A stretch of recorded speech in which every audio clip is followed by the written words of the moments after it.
We've all heard the old cliche, a friend in need is a friend indeed. Well, right now, Lithuania is a country in need and Taiwan wants to prove it is a friend indeed. Wordplay aside, this is a real geopolitical tussle. On one side is tiny Lithuania, on the other is China. Since last year, Lithuania has been picking fights with Beijing. We say kudos to them. They have criticized every Chinese abuse, the genocide in Xinjiang, the crackdown in Hong Kong, the intimidation of Taiwan, all of it. And late last year, they did the unthinkable. They invited Taiwan to open a de facto embassy in their capital. Needless to say, China was livid. They responded with a trade war. Lithuanian goods were getting stuck in Chinese customs. European multinationals were suddenly losing business. It's classic Chinese strategy. Unofficial and illegal trade embargoes, that's what they do. Except this time, Lithuania has found a friend in Taiwan. Taiwan is promising to invest $200 million in Lithuania. For a tiny Baltic state, that's a lot of money, $200 million. This investment will go into semiconductors, lasers, biotechnology, basically cutting-edge research. Lithuania has always wanted to expand its semiconductor industry. With Taiwanese money and tech, they can. This is an example for other democracies in the world. For years, China has saddled smaller nations with debt. They have enforced unofficial blockades and embargoes. And what did the world do? Mostly nothing. They were slow to create alternatives. They were reluctant to compete with China. And then you have Taiwan helping out a fellow democracy being bullied by China. It's not just about this investment fund. It's also about the spirit of resistance. Let me tell you what happened earlier this week. Lithuania had produced 20,000 bottles of rum. 20,000 bottles of rum, they were headed for China. Except Beijing's blockade would have stranded the booze at customs. Enter Taiwan.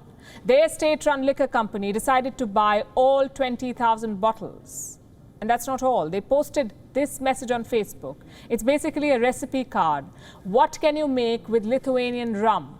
It's got cocktails, steaks, French toast, even some boozy coffee. And I have to say, we've been covering China for a long time here. We've heard countries lash out at them. We've seen leaders threaten them. But this one takes the cake. A recipe card for rum that China refused to buy. Classic stuff from Taiwan. Remember, all this help is coming at a huge risk for Taiwan. China could invade any moment. They could be waking up to rockets and fighter jets. It's a real possibility. So Taiwan's objective is twin. One, diplomatically fight off China, and two, prepare for war. The second objective, preparing for war, is part of Taiwan's everyday life. In the last 2 days, 2 military drills were held. One was an urban warfare exercise. The second was an air defense drill. The fact is, Taiwanese troops must live in constant readiness.